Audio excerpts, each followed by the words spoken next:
정말 용기를 내서 우리의 문제라고 생각하고 도전을 해야 된다는 거죠. 그렇다면 그렇게 극단적이지 않을 때, 그러면 우리와 나와 내 자식 간에 이런 그렇게 극단적이지 않지만 공감하지 못하는 그런 세상 안에서 오는 문제점을 해결하는 방법이 무엇일까? 여기에 계시는 분들, 오늘 함께 온 아이들은 그 정도는 아니죠. 그 정도는 아니니까. 그 정도 됐을 때는 이미 많은 어려움이 있는 거고요. 이 평범함 안에서 오는 갈등도 분명히 있거든요. 그렇다면 해결 방법이 무엇일까? 근데 제가 지금 드리는 해결 방법은요, 뭐 교육학적, 심리학적 방법이 아니라 복음 안에서 예수 그리스도가 보여줬던 모범. 왜냐하면 우리가 신앙인이니까. 이걸 통해서 제가 두 가지를 말씀을 드리고 싶어서 이제 말씀을 드리고자 합니다. 여러분들 특히 예수님과 제자들의 관계를 잘 보시면 돼요. 예수님과 제자들, 예수님 곁에 누가 제일 함께 있었죠? 제자들이 있었습니다. 제자들이 몇 명입니까? 12. 다들 그렇게 말씀하시죠. 예수님의 제자들은 엄청 많았어요. 그리고 그 중에 12를 뽑아서 사도로 임명했죠. 그러니까 제자들은 예수님을 따르는 사람들이고 사도들은 예수님으로부터 임무를 받아서 미리 파견된 사람들이에요. 하지만 이 사도들도 제자들 안에 들어갑니다. 그래서 예수님 가까이에서 예수님이 하는 가르침도 많이 듣고 기적도 직접 봤죠. 자, 그러면 그들이 예수님께서 해주신 가르침과 기적들을 보면서 예수님이 선포하신 하나님의 나라와 그 가르침의 본래 의미를 잘 이해했을까요? 바로 옆에 있었는데도 이해 못했죠. 예를 들면 예수님께서 하늘나라에 가시면 오른쪽에는 누구, 왼쪽에는 누구 앉혀달라고 그렇게 이야기를 하는 거예요. 근데 그것도 본인들 이야기 안 하고 누구 시켜요? 그때부터 학원 엄마 치맛바닥을 시키는 거죠. 엄마 시켜서 이야기를 하는 겁니다. 그죠? 근데 예수님이 니네가 생각하는 그런 하늘나라가 아니다. 이렇게 이야기를 해주시죠. 그러니까 예수님께서 가까이 있는 제자들도 예수님의 그런 것들을 이해를 못해요. 그리고 이제 성서를 보면, 원서에 보면 예수님께서 가장 많이 했던 전치사가 뭐냐면, 제자들이 하도 못 알아들으니까 예수님께서 이렇게 말씀하시죠. 그럼에도 불구하고 나는 말한다. 그리고 성령이 어느 날 이 모든 것들을 이해하게 될 것이다라고 이렇게 말씀하십니다. 자, 예수님께서 제자들의 그런 모습을 보시면서도 우리가 주목해야 되는 것은 예수님의 태도입니다. 예수님께서 어떻게 했냐면 제자들의 모은 이해를 보면서도 있는 그대로 받아들였다는 겁니다. 그리고 때를 기다리셨다는 거죠. 있는 그대로 받아들이는 것은 매우 중요한 일이고요. 복음적인 일입니다. 내 자식을 있는 그대로 받아들이는 것. 부족하면 부족한 대로, 넉넉하면 넉넉한 대로. 이게 바로 복음적인 거죠. 왜냐하면 예수님께서 그렇게 하셨고 우리한테 그렇게 가르치시기 때문입니다. 근데 우리가 어떻게 이야기합니까? 얘들과 만나면 그래, 너 이해해. 그래, 네가 무슨 말 하는지 알아. 그런데 진짜로 이해하고 말씀하시는 게 아니죠. 그죠? 왜냐하면 행동이 다르게 나오잖아요. 난 너를 이해해 라고 말하고 네가 무슨 말을 하는지 알 것 같아 라고 말하는 것은 뭐냐면 너를 이해해서가 아니라 그 다음에 나는 이렇게 말할 거니까 알아들어야 되는 그냥 하나의 수식어고요. 이거잖아요. 너 이해해. 근데 요거예요. 요거죠. 그러니까 뭐예요? 이해 못한 거죠. 그러니까 타인을 설득하기 위해 쓰는 하나의 표현입니다. 근데 여러분들 왜 제가 이 말씀을 있는 그대로 말씀드리냐면 인간은 절대 타인을 이해할 수 없다고 합니다. 왜냐하면 각자의 경험에 비추어서 세상을 이해하기 때문에 그렇죠. 저희 아버지가, 예를 들면 저희 아버지가 한 4년 동안 병으로 고생하시다가 돌아가셨어요. 근데 제 정말 절친이 있습니다. 제 절친, 성당 절친인데 그 친구가 제가 광주 출신이에요. 저는 광주 출신인데 올 겨울에 무안에서 비행기 사고가 났잖아요. 무안이 광주에서 가깝거든요. 그런 사고가 나면 건너뛰면 아는 사람들이에요. 특히 사제들은. 어떤 본당에서는 신자들이 많이 돌아가죠. 그래서 그 사고가 딱 터졌을 때 불안불안했어요. 그럼 역시나 제 친구한테 문자가 왔어요. 어머니 시신을 못 잡고 있다고 기도해야 된다고. 네. 엄마 아빠가 다 돌아가셨어요. 네. 그래서 제가 무안공항을 갔죠. 가서 그 친구한테 뭐, 너무 힘들지만 하나님께서 다 뜻이 있을 거야 이런 말 하면 돼야 돼요. 네. 제발 좀 그 말 좀 안 했으면 좋겠어요. 그죠? 장례식장 가가지고 네. 그냥 어떻게 하면 돼요? 손잡고 울어주면 돼요. 그러니까 제가 이 말씀 드리니까 나도 우리 아버지가 돌아가셨기 때문에 너의 아픔을 알으라고 말을 할 수가 없다는 겁니다. 얼마 안 됐지만. 왜냐하면 저는 아버지가 돌아가실 거라는 걸 알고 있었고 병으로 고통받았기 때문에 오랫동안 준비를 해왔죠. 근데 그 친구는 그런 일이 전혀 생각도 못했던 거예요. 한순간에 부모님이 돌아가셨잖아요. 그러니까 이게 달라요. 똑같이 부모님이 돌아가셨어요. 근데 제가 뭐 우리 부모님 돌아가셨으니까 너의 아픔을 알아 이 말이 위로가 안 된다는 겁니다. 제가 드리고 싶은 말의 요지는 이거예요. 자녀들의 마음을 이해하려고 하지 말라는 겁니다. 왜냐하면 어떤 부모는 이렇게 말하죠. 제가 그 시대 때 살아봤기 때문에 그 애가 어떤 마음인지 알 것 같아요. 1970년대, 80년대 살았던 그 사람하고 2025년에 살던 사람이 어떻게 똑같냐는 거예요. 그때 핸드폰이 있었어요? 없었잖아요. 그래서 여러분들 몰골길에서 자치기, 벽돌 맞추기 할 때 얘들은 PC방에 앉아서 하고 있죠. 절대 여러분들이 이해할 수 없다는 겁니다. 걔들한테 뭐라고 들리는지 아세요? 라떼. 라떼로밖에 안 들려요. 절대 인정하지 않습니다. 여러분이 살았던 1970년대, 80년대와 60년대는 없으실 것 같습니다. 그리고 이 아이들이 살고 있는 10대 2025년은 너무나 다른 세상이죠.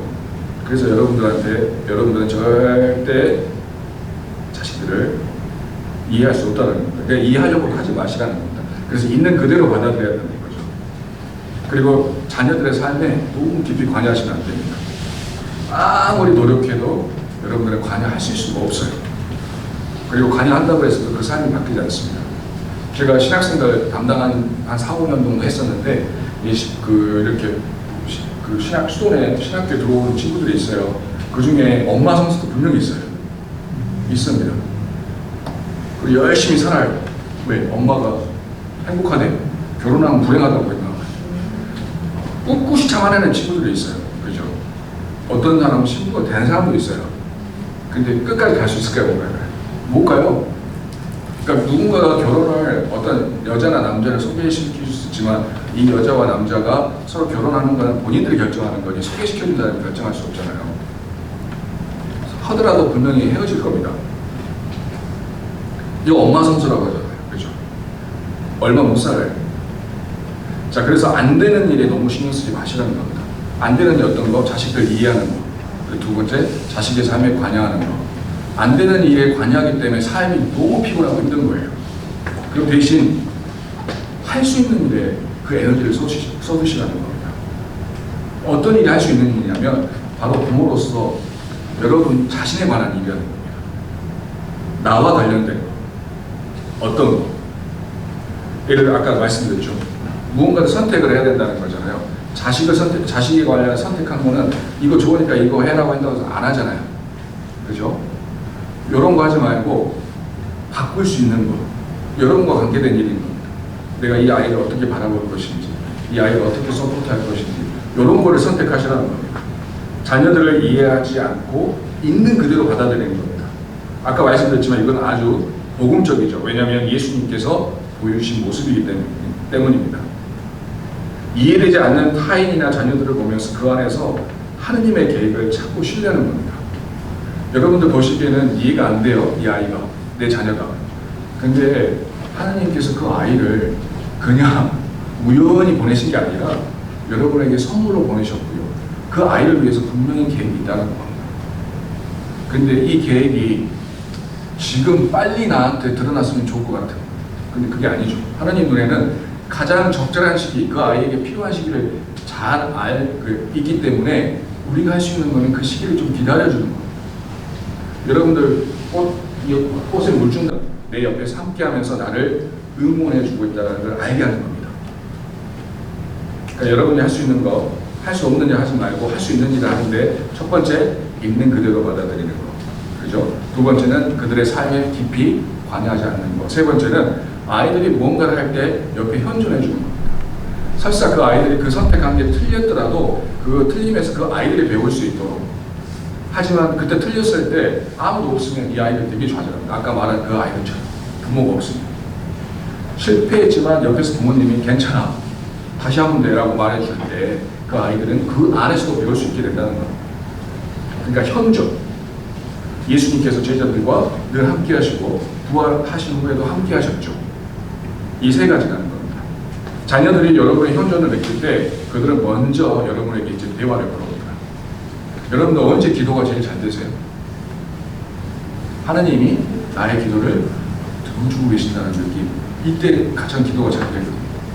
그게 뭐냐면 하나님께서 내 옆에 있다라는 거죠. 이 아이들도 내 옆에 부모님이 있다라고 느끼는 순간 이제 대답을 합니다.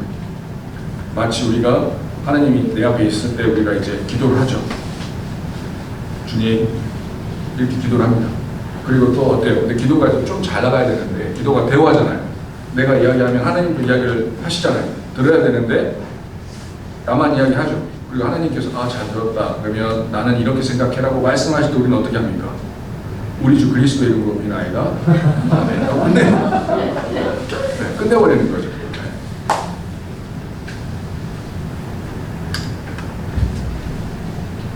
그래서 여러분에게 이제 숙제를 드릴까 합니다. 내일과 모레 이제 프로그램을 할 겁니다. 아마 지금 김태우 신부님이 아이들한테 뭘 하라고 지금 지시를 하고 있을 거예요. 게임을 하면서 뭔가를 이야기를 막 할 거예요. 내일 소풍도 가시죠. 아마 가실 겁니다. 엄마가 손잡고 아빠 손잡고 이렇게 소풍을 할 텐데 뭔가를 막 이야기를 시킬 거예요, 아이들한테. 네. 자, 그럼 여러분이 하실 거는 내일 뭐냐? 입을 꼭 닫을 겁니다. 이거 진짜 힘들어요. 진짜 힘들어요. 왜냐하면 여러분들 평상시 많이 말씀하시고 야 이렇게 하면 안 돼, 이렇게 본능적으로 나와요. 그래서 여러분들이 내일과 모레 하는 게 뭐냐면 입을 꼭 닫고 얘가 무슨 이야기를 하든지 들어보는 겁니다. 들어보는 거예요. 이게 본능적으로 나와요. 그거 아니고 하지 마시고 내일 이제 아이들과 함께 소풍을 갈 거예요. 소풍을 가면 분명히 과제를 받았을 거예요. 신부님한테 이제 이야기를 할 거예요. 그러면은 엄마한테 왜 이야기를 하냐면 이 쓸데없는 이야기를 시작해야만이 아이가 집에 가서든 캠프가 아니더라도 집에 가서든 엄마 난 꿈은 이래 이런 이야기를 할 수 있어요. 처음부터 그런 이야기를 못 해요. 그냥 친구 이야기도 하고 막 정말 내가 들었을 때 쓸데없는 이야기 계속 할 겁니다. 근데 집에서는 여러분들이 더 많이 말씀하시잖아요. 가르침이라는 이름으로. 그렇죠? 그렇게 하시잖아요. 하고 갔다 와서 뭐 했어? 뭐 했어? 그렇잖아요. 근데 오늘하고 내일은 뭔 말 하나 계속 들어주고 그리고 답을 주려고 절대 하지 마시고. 아까도 말씀드렸습니다. 여러분들이 주시는 답은 그들한테는 뭐라고요? 라떼. 그 대신 이야기를 들으면서 끝까지 손을 잡고 함께 걸으셔야 돼요. 그래서 내가 너와 함께 있다는 거, 늘 함께 있다는 거. 그죠? 왜냐하면 아이들이 어떤 아이들은 답을 알고 있어요. 근데 그 답을 왜 선택하지 못하냐면 두려움 때문에 그래요. 두려움 때문에. 그 두려움이 뭐냐면 혼자라는 느낌을 많이 갖기 때문에 그렇습니다. 자신의 이야기를 들어주고 그 결정을 응원해 줄 사람이 필요합니다. 그 역할을 이제 부모님들이 내일과 모레 하시고 목의 집으로까지 좀 갈 수 있도록 노력을 해야 된다는 겁니다. 그들이 내려오는 해결책이 여러분 귀에는 오답으로 들릴 수도 있습니다. 근데 그것도 그들 몫이에요. 그거 아니라고 말씀하시면 안 됩니다. 그리고 그 오답을 통해서 뭔가를 배워야 된다는 거. 자, 그래서 아까 모범적인 그 예수님의 모습을 보면서 우리가 제가 그랬죠. 처음에 아까 해결할 수 있는 것을 고민하자. 자식 문제는 고민해봐도 이해도 안 되고 해결도 안 되니까 해결할 수 있는 걸 할 때 우리가 그 에너지를 거기다 쏟아야 되는데 그게 뭐라고요? 아이들을 있는 그대로 받아들이고 삶에 너무 깊이 관여하지 말고 아이들과 현존하면서 듣고자 노력하시길 바라는 겁니다. 그리고 그거를 내일부터 이제 시작을 하셔야 될 것 같아요. 그러니까 내일 아침에 이제 9시 정도 나오면 두 팀으로 나눠서 여기에서 한 30분 걸린 그 신두리 해안이라고 있습니다. 신두리라는 것은 우리나라에 유일하게 가보면 되게 좋아요. 모래 사막, 모래가 쌓여와서 거의 한 바퀴 도는데 1시간이 걸릴 거예요. 걸으면서 산책하시면서 아이들이 이제 이야기를 할 수 있도록 하는데 뭘 기억하시라고요? 요거 꼭 담고 아이들 하는 이야기를 끝까지 듣고 쓸데없는 이야기도 끝까지 들어보시라고. 그리고 절대 답을 주려고도 하지 마시고 그 답이 본인이 찾을 수 있도록 계속 격려하고 혹시 틀리더라도 거기서 배우라고 이렇게 인도를 해나갑니다. 그래서 이 1박 2일 동안 공부를 하고요. 요게 이제 잘 돼가지고 집에까지 가서 이게 쭉 길어지면 언젠가는 아이들이 마음에 있는 이야기들, 신앙적인 이야기들을 여러분들에게 먼저 들려줄 거고 그때 어떻게 답을 주시면 될까요? 안 될까요? 그때도 받으시면 돼요. 그리고 본인이 답을 찾도록 그리고 어떤 선택을 하더라도 본인들이 책임을 질 수 있도록 그것들을 해나가셔야 됩니다. 영광이 성부와 성자와 성령께 성부와 성자와 성령의 이름으로 아멘. 네, 뭐 한 40분 벌써 됐네요. 근데 아이들 지금 프로그램이 진행 중이거든요. 그래서 8시 반 정도에 나가셔서 이렇게 좀 별이 보이나 별도 좀 보시고 산책을 좀 하시다가요. 8시 반 정도에 가셔서 간식 어떻게 하시기로 하셨죠? 시키셔도